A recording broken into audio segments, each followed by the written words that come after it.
Do you have the willpower to stop drinking?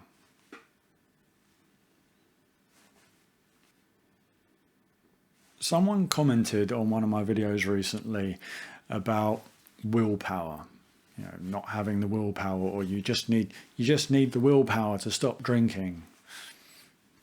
And it reminded me of something that I was told in rehab.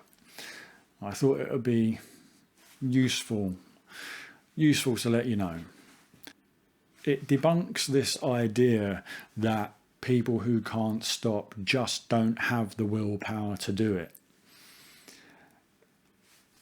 Basically, one of the counsellors told us that everyone has the same amount of willpower. It's not some people have more than others. It's just a question of what it's focused on.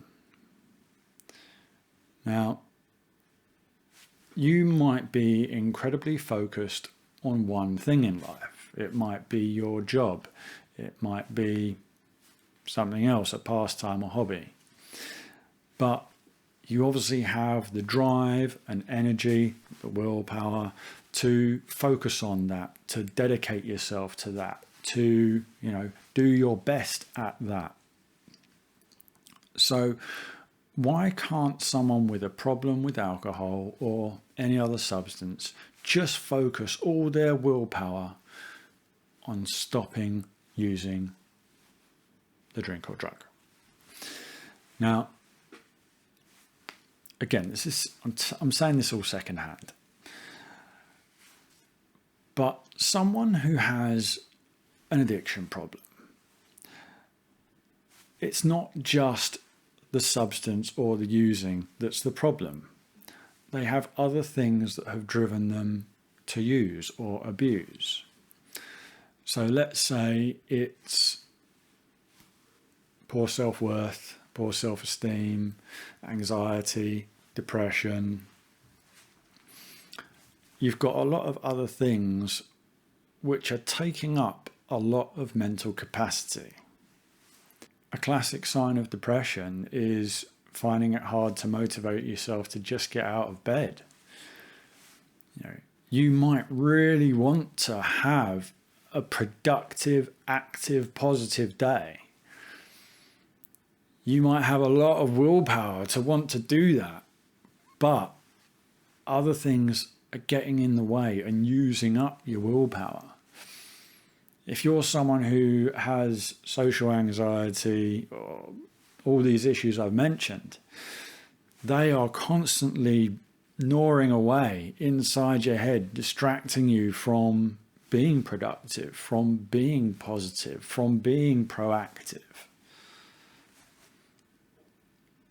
So if you've got all those issues going on, you might just be able to get yourself out of bed. You might just be able to go to work. You might just be able to hold those conversations with people throughout your day. And if all that's going on and you've got a problem with alcohol, you get to the end of the day and you're done. Your willpower's all been spent up on other stuff. It's about worrying about, am I doing well enough? Am I good enough? Are people going to accept me? Am I going to fail? Am I going to lose friendships, relationships, all this? Oh my God. I'm struggling to just hold on my life, just to have a normal day. So then to have all that build up, and then by the end of the day, you're just like, I need something just a little bit, something to take the edge off, something to help me calm down. You haven't got any willpower left. So you go, you look at these people who are like, oh, I'm super active, fit, healthy, productive, I all this stuff. They probably don't have all those anxieties and things weighing them down. So when they wake up in the morning, they just go, right, it's a good day. I'm going to get up, go to work. I'm going to plow on. I'm going to do all this. I'm going to be the boss. Because all those things aren't worrying them. All those other things aren't draining the willpower out of them. They don't have other issues to hold them back. So someone who is super productive, it's not they've got more willpower, it's just that willpower, they're able to focus it on the one thing. No one in this world can keep going full throttle all day. No one can. The people who are super active and healthy and productive and all this stuff, they're the ones who probably don't have those issues holding them back, meaning that they've used a whole chunk of their willpower just to get out of bed, just to have a shower, just to leave the house, just to sit down at their desk, just to not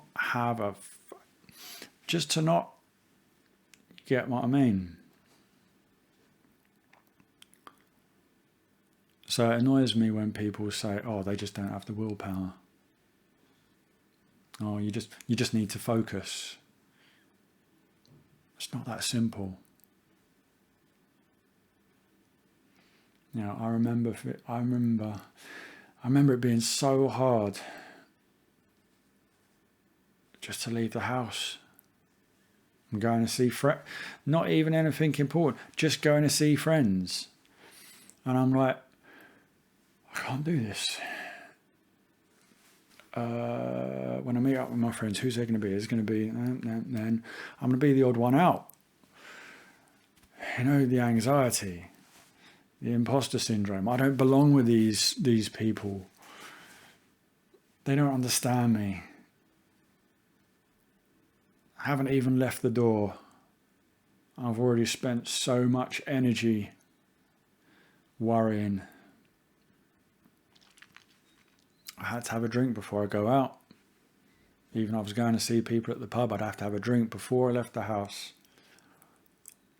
I've talked about this before as time went on, the amount I had to drink just to get the courage, the confidence to go out the door.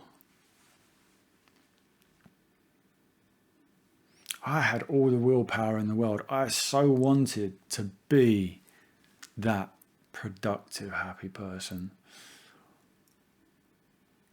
But I spent so much time eating away at myself that when it came to trying to battle off that urge for a drink, I'd had enough on that day. Didn't have a chance. Didn't have a hope.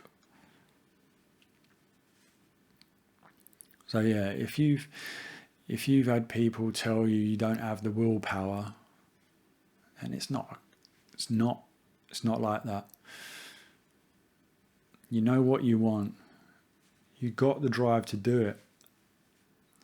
You just got an awful lot else on your plate, an awful lot weighing you down. And don't tell people they haven't got the willpower. It's not going to do them any good. It's going to make them feel like they're deficient, they're less than, and they're not. They're just struggling.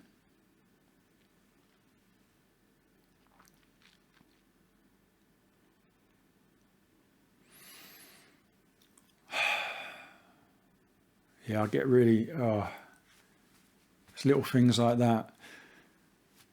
Those kind of phrases, you just need willpower, you just need to be, they go around in the media, in, self-help crap.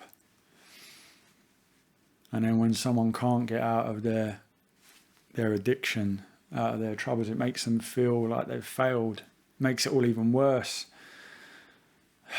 It's so hard.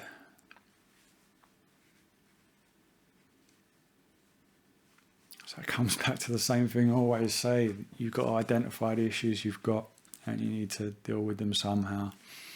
There's a lot of ways to do it. But at least for this video, I hope having a little bit of understanding or a different perspective will make things a little bit easier tomorrow when you wake up. So yeah. If you got anything from this video, do the clicky stuff, like, subscribe. I'll catch you soon.